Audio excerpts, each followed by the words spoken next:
যে বিশ্বাস করতে পারে এবং যে বিশ্বাস অর্জন করতে পারে সেই দুজনেই খুবই গুরুত্বপূর্ণ।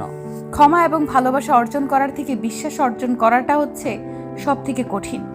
একজন মানুষ অবশ্যই তার বুদ্ধি বিবেচনা দিয়ে বুঝতে পারে যে সে কাকে বিশ্বাস করবে আর কাকে করবে না। বিশ্বাস অর্জন করতে গেলে স্পষ্টবাদী হওয়া প্রয়োজন, যা মানুষ সহজেই বুঝে নিতে পারে।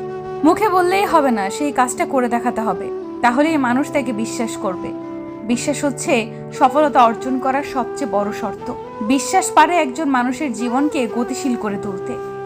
যে ছোটখাটো বিষয়ে বিশ্বাস রাখতে পারে না, সে জীব গুরুত্বপূর্ণ বিষয়গুলোতে কখনোই বিশ্বাস রাখতে পারবে না। একজন নির্দোষ বিশ্বাস হলো একজন মিথ্যাবাদীর সবচেয়ে বড় সরঞ্জাম। জীবনের ধারাবাহিকতা হলো বিশ্বাসের প্রথম ভিত্তি। বিশ্বাস জীবনে নতুন সম্ভাবনার দ্বার উন্মোচন করতে সাহায্য করে থাকে। একটি সুখী দাম্পত্য জীবন বিশ্বাসের উপর নির্ভর করে গড়ে উঠে থাকে। দৃঢ় বিশ্বাস এবং অনবরত প্রচেষ্টা হচ্ছে মানুষের জীবন যুদ্ধের সবচেয়ে বড় হাতিয়ার। মনোবল এবং আত্মবিশ্বাসের যদিও থেকে থাকে, তাহলে অসম্ভবকে সম্ভব করা যায়। কাউকে মিথ্যা বলে সুখী করার চেয়ে সত্য বলে কাঁদানো অনেক ভালো। এতে হয়তো সে একটু কষ্ট পাবে, কিন্তু কখনো বিশ্বাস হারাবে না। প্রথম দেখায় কাউকে কোনো সময় সরল মনে করে বিশ্বাস করতে যাবেন না, তাহলে এর জন্য আপনাকে সারা জীবন কাঁদতে হবে। কাউকে ক্ষমা করে মহত্ব হয়ে যাও, কিন্তু দ্বিতীয়বার থেকে বিশ্বাস করে কখনো বোকা হয়েও না।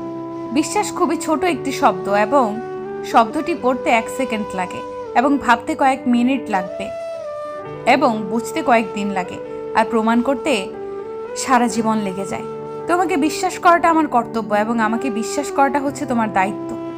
হিংসা ত্যাগ করতে গেলে সব থেকে বেশি দরকার হলো অন্যের প্রতি বিশ্বাস এবং ভালোবাসা অর্জন করা। বিশ্বাস কথাটি ভালোবাসার থেকেও দামি, কেননা বিশ্বাস টিকে না থাকলে ভালোবাসা টিকে থাকে না। জীবনে ভাঙা বিশ্বাস আর ফেলে আসা সময় কখনোই ফিরে আসে না। বিশ্বাস করতে হলে সৃষ্টিকর্তাকে করুন, কেননা তোমার বিশ্বাসের মূল্য কখনোই একজন মানুষ দিতে পারবে না। নিজের উপর নিজে বিশ্বাস করতে শিখো, কেননা সাহায্যের হাতটা যতই ভরসা জোগাক না কেন, একদিন হাত ছেড়ে দিবে।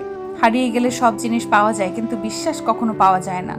কারো মন জয় করে তুমি ততটা সুখী হবে যতটা সুখী তুমি কারো বিশ্বাস জয় করে হয়ে থাকো, কেননা সবকিছুর মূল কথা হচ্ছে বিশ্বাস।